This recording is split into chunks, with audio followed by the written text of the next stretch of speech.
Finally had a chance to take this out on some whitewater.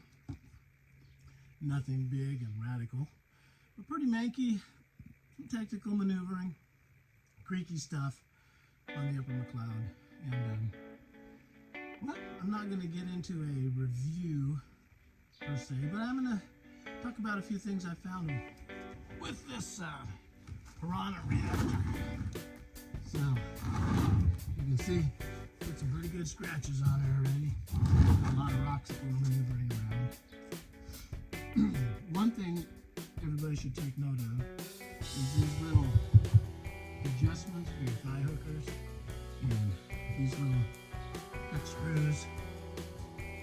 It's been this way with every PYRANHA boat I've had for the last 30 years or so.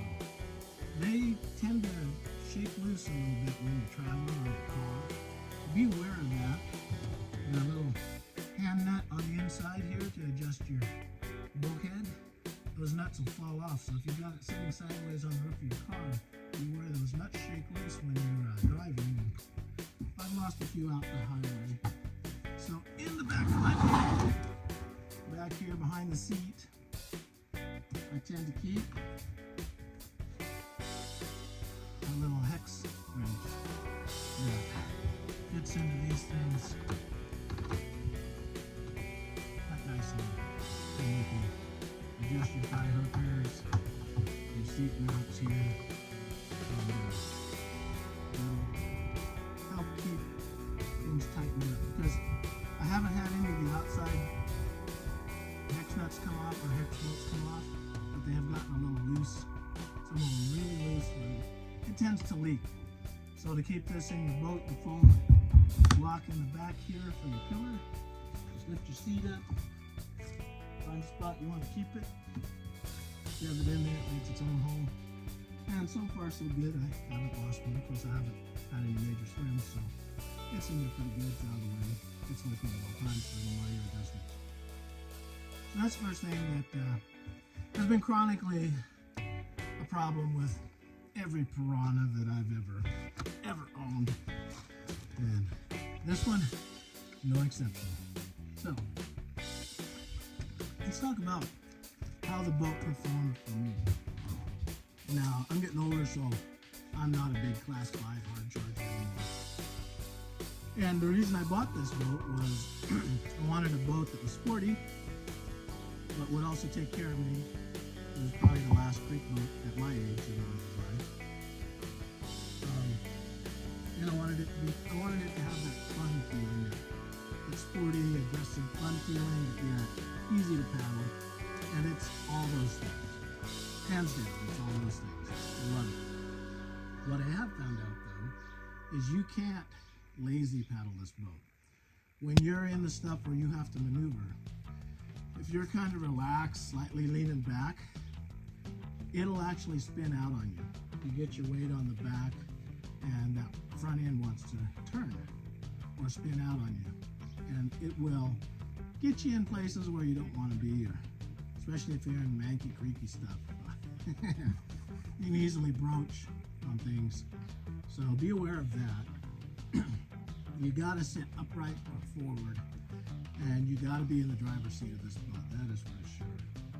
As a matter of fact, this is day 3 after I paddled on the McLeod. My hip flexors from throwing this boat around with my legs, making maneuvers. Pretty tired still, a little on the sore side, but that's because I'm a fat old man and out of shape. For those of you younger guys, you probably throw this thing around and not think twice about it. But yeah, you got to be in the driver's seat. You got to paddle it aggressively, and you got to edge it. Surf's great. I didn't get on any big waves. Surf's great on the little waves that I caught here and there. Easy to catch a surf. So that's fun. Wasn't any great big holes for me to punch, but the little holes that I punched, you'd punch and you'd hear that right about here. You'd hear it slap, and you just skip right over the little holes. But there wasn't any big holes to actually test that. Just a bunch of little holes. And you could have got side surfed in them if you wanted to, but as long as you were moving downstream with enough energy. They were no big deal. So yeah, it does that great. I love the reverse seat adjustment on the rope, unlike the Jacksons where you're pushing forward and locking in. Took me a minute to get used to that because my last creaker was a Karma. While I was pulling forward and locking it out. This one I'm pulling back and locking it out. But it makes it a lot more confident that you just jerk it back and you're in there snug. Seat adjustments, very similar to the Jackson, a little wider on the pan. I really like that. I've got my seat all the way forward. I haven't tested it in any other position, mostly because I like all the way forward. It's easy to lean back, it's hard to lean forward if your seat is all the way back to get that weight shift when you need it. So that's all cool and great. The one thing that surprised me though is I was imagining that if you dropped into an eddy and you hit it on its side, it would just whip in.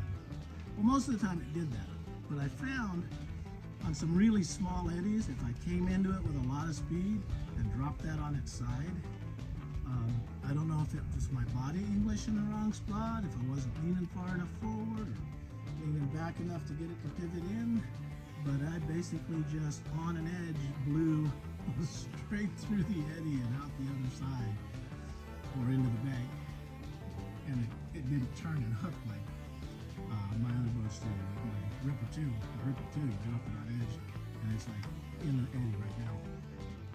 But most of the time it did that, but occasionally when I was coming in with some pretty good speed, it just plowed straight through the eddy. So that might be a technique flaw on my part, I don't know. But that's what I experienced. If any of you else have been out there and experienced that, well, I don't know what to think. Talking to a few guys, some guys that took a couple of these down towards Giant Gap and South Silver, they seem to have run into a problem when they hit pretty hard, that right along this line here, the transition where the wave deflector comes in, they split their boats. So I know I'm not going to be paddling that hard, but it is concerning. I hope I don't split my boat. I'm not sure why two boats that took a fairly good impact or moderate impact, I wasn't there so I don't know how hard they hit, that they split basically in the same area. So hopefully that doesn't happen to this boat. But anyway, Upper McLeod Class 3, had a lot of fun, took my time. A little manky at top, sort of manky in the middle, and okay down at the bottom. The levels were not where I would like them. I would like them to be up around 1,000 or greater, but they were only around 850, 870, something like that. So a little low, but we had a good time. Finally got the chance to give it a test drive on some actual whitewater. Watched my video from a couple days ago, or a day ago, and a Sunday, so I posted it yesterday. And that was my Friday run on McLeod, back on the river. So yeah, so far, still loving it. A couple things that I did on the inside is there's not enough straps up here on the kick-out pillar to hook things in. So I got some Velcro, and it's the Velcro you can get at Home Depot to coil up your extension cords and stuff with. And I put a few in, so like where my carabiner hooks in here, where I clip stuff in, my bags and stuff. I put one of them up there. I put some extra ones in here and tucked them up underneath for emergencies. Some back here for my airbags and stuff. And what's nice about these Velcro straps is it's just a strap, there's no buckle or anything on it. So you can flip it and make it any size you want for any reason you want. Like if you have to send your boat down a hill and you need to secure your paddle because you're walking down the hill, you can slide the paddle in your boat, take these quick and easy Velcro. You can wrap it in one time or a couple times, cinch your your paddle down. Bing, bang, boom. Paddle's in there. You can propel your boat down a cliff, up a cliff, and your paddle's not going to fall out. So, little handy thing to have around. Little tip. And you can get these at Home Depot or any hardware store. It's just a roll. There's no buckle. It's just fuzzy on one side and buckle spiky on the other. You just make a loop. And you're really strong, really hungry. So that's something to think about. And you can put them in. I've got a couple good long ones in here. Because you never know when you might need a long one. A couple short ones in here. And then a couple up there in front of my kick-out pillar for whatever, holding more gear, throw rope, water bottles,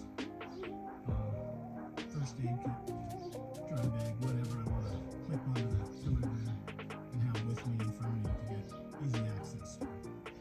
And if I end up swimming, it all stays with the boat. Anyway, that's my update on my new PYRANHA reactor. She did good.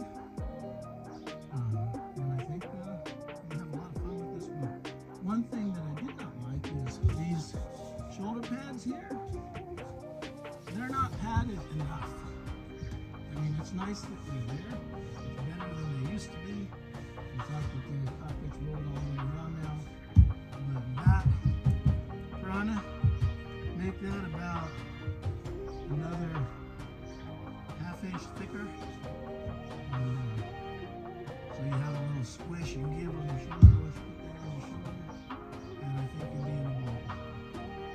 It's just not thick enough for us old guys, especially if you got your gear in the boat and you're packing it in or portaging something and you've got dry bags and camping gear and whatnot in the boat.